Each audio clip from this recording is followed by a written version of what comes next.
지금부터 저는 일주일 동안 신용이 없는 사람으로 살아볼 겁니다. 저는 이제 막 수능을 끝낸 고3인데요. 이제 한 달 후면 어엿한 성인이 되는 만큼 그 전에 과연 신용이라는 게 무엇인지, 그리고 신용이 없으면 현대사회에서 어떤 일이 벌어지게 될지 한번 생각해보는 시간을 가지려고 합니다. 그럼 지금부터 저와 함께 Let's go! 신용이 없는 사람으로 살기 위해 저는 3가지 상황을 설정해 보았는데요. 첫째, 엄카 금지. 신용카드는 가장 대표적인 신용거래에 해당하기 때문에 챌린지 기간 동안 엄마 신용카드를 반납하고 현금과 체크카드, 선불교통카드로만 생활한다. 둘째, 고등학생 평균 일주일 용돈인 5만원으로 생활한다. 셋째, 선불교통카드에는 2만원이 충전돼 있다. 입니다.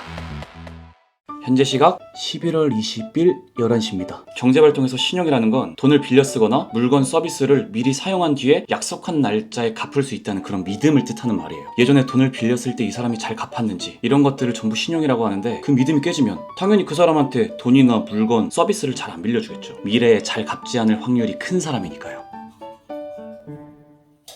뭐야? 엄마 나 있어! 아이씨, 뭐해, 나 찍고 있는데. 신용 없이 살게 한다며. 너 물도 쓰면 안 되는 거야? 물은 왜? 수도요금도 한 달 동안 미리 사용하고 나중에 돈 내잖아. 그것도 다 신용거래야. 맞네. 우리가 너무 당연하게 생각하는 전기, 수돗물, 인터넷, TV, 가스요금 이런 것들을 공과금이라고 하거든요. 공과금은 이번 달에 사용한 만큼의 요금을 다음 달에 지불하는 방식이니까 후불결제 방식이에요. 후불결제는 물건이나 서비스를 미리 사용하고 나중에 돈을 갚는 방식이기 때문에 신용거래에 해당하죠. 그러면 네가 엄마한테 전기세, 수도세, 가스비를 현금으로 내고 써, 선불로. 전기는 1시간에 500원, 전기 물 내릴 때 100원, 세수 양치질 할 때 100원, 샤워할 때는 500원, 가스는 5분에 100원. 아니, 전기 1시간에 500원이면 너무 비싸다. 너는 신용이 없으니까 비싸게 빌려주는 거지. 원래 은행에서 돈 빌릴 때도 신용이 좋을수록 낮은 이자를 저렴하게 빌려주고 그러는 거야. 약속을 잘 지키는 사람들이니까. 아무리 생각해도 이거 너무 비싸. 꼬우면 쓰지 말든가. 야, 여기 내 집이야. 그리고 너 저거 휴대폰 인터넷 쓰는 것도 엄마가 선불로 다 받을 거야. 인터넷도? 이거 난이도 진짜 극악인데? 와이파이 인터넷 쓰는 것도 엄마가 매달 후불로 내고 있으니까 그것도 일종의 신용거래야. 1시간에 100원. 오케이. 그러면은 나 샤워하면서 세수하고 양치하고 이런 거 다 했으니까 500원. 그리고 전기 1시간에 500원이지. 그럼 1000원. 자, 됐지? 저는 지금 친구를 만나러 가는 중인데요. 여러분, 내 신용도에 점수가 매겨져 있다는 사실 여러분 알고 계셨어요? 나의 신용에 관한 정보를 종합해서 1점부터 1000점까지 점수를 매기는데, 당연히 점수가 낮을수록 돈을 못 갚을 확률이 높다는 뜻이겠죠? 이럴 땐 금액이 더 적더라도 오래된 빚부터 해결하는 게 신용을 관리하는 데 더 좋대요. 내가 친구한테 10,000원을 빌린 게 한 달 전이고 엄마한테 30,000원 갚으란 게 일주일 전이니까 친구한테 빌린 10,000원을 먼저 갚는 게 더 좋겠네요. 신용카드는 이번 달에 산 물건이나 서비스 대금을 다음 달에 후불결제로 납부하는 방식으로서 가장 대표적인 신용거래에 해당하는데요. 저는 지금 엄마 신용카드 사용이 금지되었기 때문에 버스비를 선불로 결제할 수밖에 없는 상황입니다. 버스 탈 때 티머니 카드를 찍으면 충전된 금액 내에서 그 즉시 버스비가 차감되는 방식이라서 신용거래가 아니에요. 일종의 체크카드 같은 개념인 거죠. 그래서 체크카드로 물건이나 서비스 비용을 결제할 때 통장에서 그 즉시 돈이 빠져나가잖아요. 그래서 체크카드는 신용거래가 아닌 거죠. 그런데 생각해보니까 이번 달에 쓴 휴대폰비를 다음 달에 후불로 납부하는 거니까 통신요금도 신용거래더라고요. 제가 지금 너무나도 당연하게 사용하고 있는 데이터, 통화, 메시지, 이 모든 것들이 통신요금에 해당하는 거니까 이것도 선불로 결제하고 사용하려고 합니다. 한 달에 5만원 정도 통신비를 내고 있으니 일주일에 12,500원으로 계산해서 엄마한테 드려야겠어요. 자, 10,000원. 그리고 내가 찾아보니까 휴대폰비처럼 소액이라도 일단 한 번이라도 연체를 하면 그게 다 신용을 평가할 때 영향을 미치더라고. 결제일에 맞춰서 성실하게 납부하는 습관이 엄청 중요한 거지. 헐, 나 깜빡하고 지난달 휴대폰비 연체했는데. 연체한 기록은 오랫동안 남는다는데? 그니까 소액이라도 절대 연체를 하면 안 되는 거지. 요금 결제하고 대금 납부하는 모든 것들이 내 신용을 평가하는 정보로 사용되는 거야. 그걸 아는 놈이 내 피 같은 돈 10,000원 이제 갚어? 미안한 마음에 친구에게 컵라면과 콜라를 사주고 5,300원을 지출했습니다. 작성 카드 뭐야? 그건 체크카드. 체크카드는 통장에 있는 돈 바로 빠져나가니까 신용거래가 아니거든. 아니, 나 현금 들고 다니기 귀찮아가지고 남은 돈 다 통장에 넣었거든? 얼마 있게? 얼마 있는데? 22,000원. 이번 챌린지 실패할 듯. 망했네. 친구와 헤어지고 집으로 돌아가는 길에 버스보다 저렴한 따릉이를 이용했는데요. 다행히 따릉이는 신용카드 대신 티머니 충전금으로 1시간 이용권을 구매할 수 있었습니다. 그런데 전동 킥보드나 이런 공공 모빌리티들은 기본적으로 서비스를 이용한 시간만큼 후불로 결제하는 방식이기 때문에 신용거래에 해당한다고 볼 수 있겠죠? 어디서 돈을 빌리냐도 내 신용 점수에 영향을 끼치더라고요. 저처럼 신용이 없는 사람들은 돈을 잘 빌릴 수가 없으니까 은행 같은 1금융권에서 안 빌려주면 저축은행 같은 2금융권, 거기도 안 되면 대부업체 같은 3금융권, 이런 식으로 높은 이자를 주고서라도 필요한 돈을 빌려야 하는 상황이 생기잖아요. 그러면 신용 점수가 더 떨어지니까 이게 완전 악순환이더라고요. 집으로 돌아와 엄마에게 일주일치 휴대폰 통신요금 12,500원, 인터넷 5시간에 500원, 변기 사용료 200원, 세수 양치 200원, 가스 100원, 라면 1,000원을 지불하며 신용이 없는 삶에 대해 다시 한번 생각해보는 시간을 가졌습니다.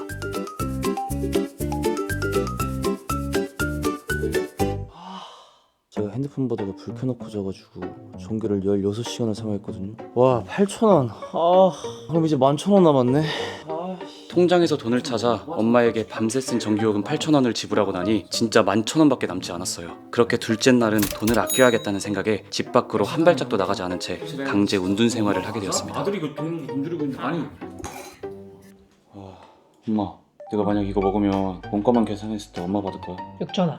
이 아줌마 큰일 날 사람인데 무슨 집밥을 6,000원이나 받아. 나가서 사 먹어봐라. 6,000원 하는 백반집 요새 있나? 아 그니까 원가만 계산하면. 아, 봐줬다. 3,000원. 나 더 이상은 안 돼. 돈이 부족하다 보니 저 때 먹은 밥이 둘째 날 첫 끼니이자 마지막 끼니가 되었는데요. 그러다가 저녁이 되어서 OTT로 드라마나 좀 보다 자야겠다고 생각했는데 생각해보니 OTT도 엄마 신용카드로 결제되는 거더라고요. 와 진짜 OTT까지는 생각도 못했다. 이런 구독 서비스도 다 신용카드로 내고 있었어. 보통 신용카드 자동 결제로 OTT를 구독하면 그 즉시 통장에서 돈이 빠져나가는 게 아니라 다음 달에 빠져나가잖아요. 그러니까 일종의 신용거래인 셈이죠. 지금 같은 디지털 시대에 신용거래 없이는 정말 필수 생활 인프라를 이용하기도 어렵다는 걸 진짜 다시 한번 느끼게 되는 것 같아요. 1시간에 200원. 와.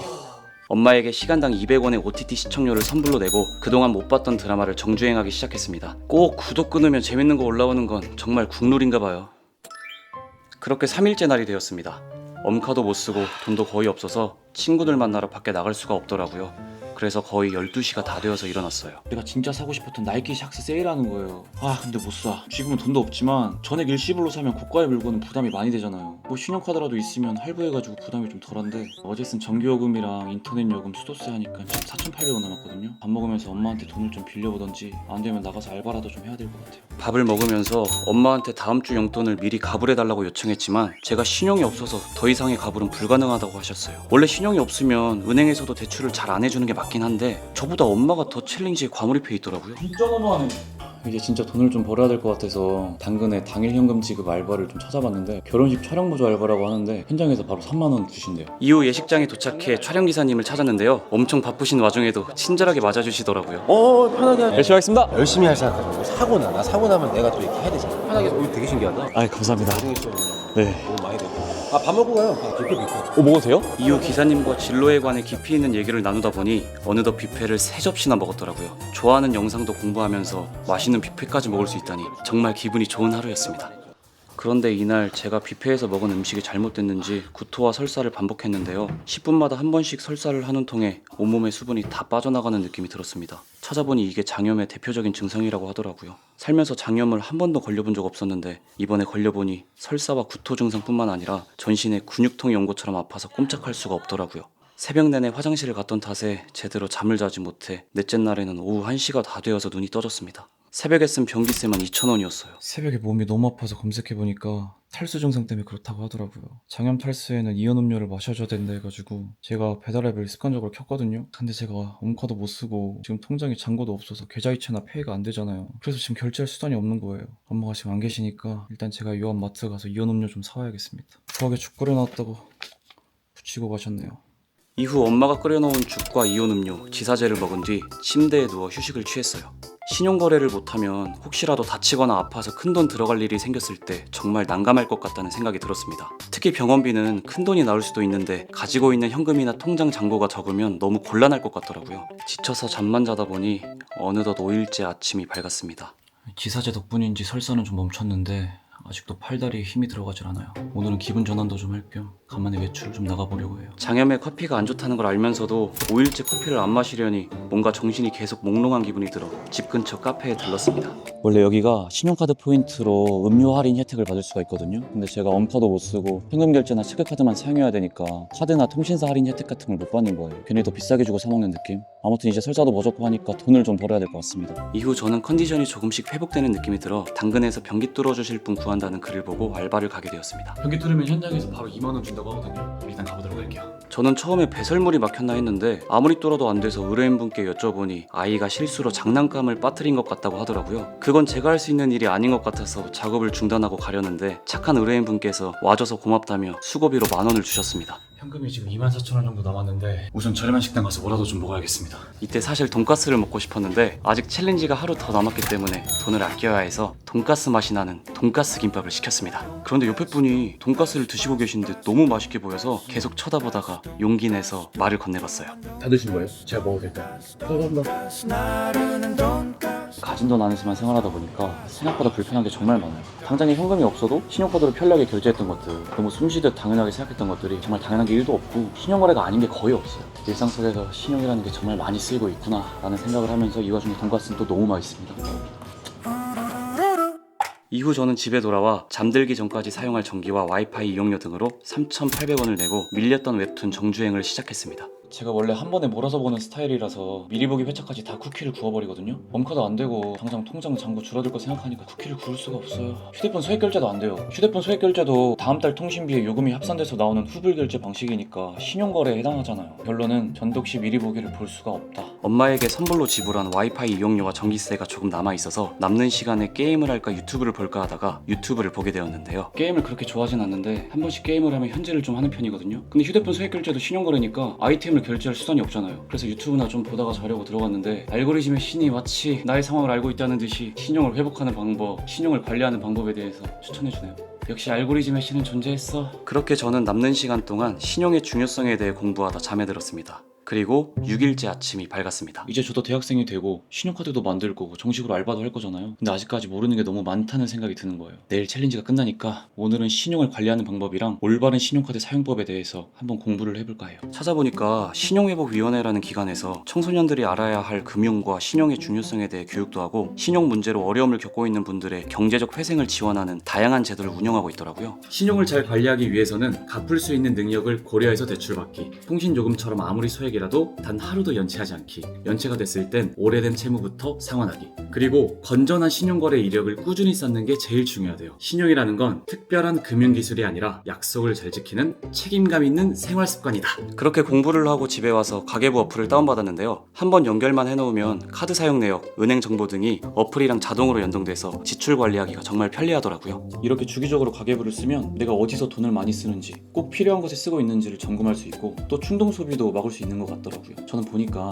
커피랑 음료를 마시는데 돈을 많이 쓰거든요. 근데 가계부 앱을 보면 내가 커피값이 많이 든다는 걸 한눈에 볼 수 있으니까 나중에 신용카드를 만들 때도 커피 할인이 많이 되는 카드를 만들면 엄청 유용하게 사용할 수 있을 것 같아요. 확실히 수입이랑 지출이 한눈에 보이니까 남는 돈이 얼마고 또 얼마를 저축해야 할지 이런 계획들을 세우기가 편하네요.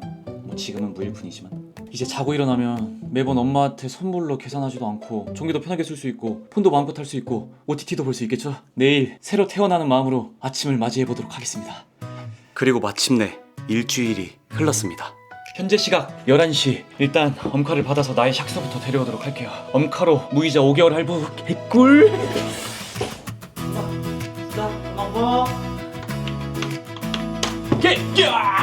이렇게 7일 동안 신용 없이 살기 챌린지를 마쳤습니다. 처음에는 단순히 돈이 없다는 정도만 불편하겠지 싶었는데 전기랑 물, 인터넷, 대중교통 타는 것처럼 일상에서 당연하게 생각했던 것들을 못하게 되니까 정말 불편하더라고요. 신용이 없다는 게 단순히 신용카드를 못 써서 불편하다는 개념이 아니라 세상과의 연결이 끊기는 경험이었다고 해야 할까요? 상상했던 것보다 일상생활에서 신용거래가 더 많이 쓰이고 있었어요. 신용은 단순히 돈을 빌릴 수 있는 권리가 아니라 나를 믿어주는 사회와의 약속이라는 거. 신용은 돈의 문제가 아니라 신뢰 문제라는 걸 깨달았던 그런 일주일이 아니었나 싶습니다. 그래서 오늘의 교훈, 앞으로는 작은 약속 하나라도 잘 지키고 책임있게 돈을 관리하는 사람이 되어야겠다. 끝!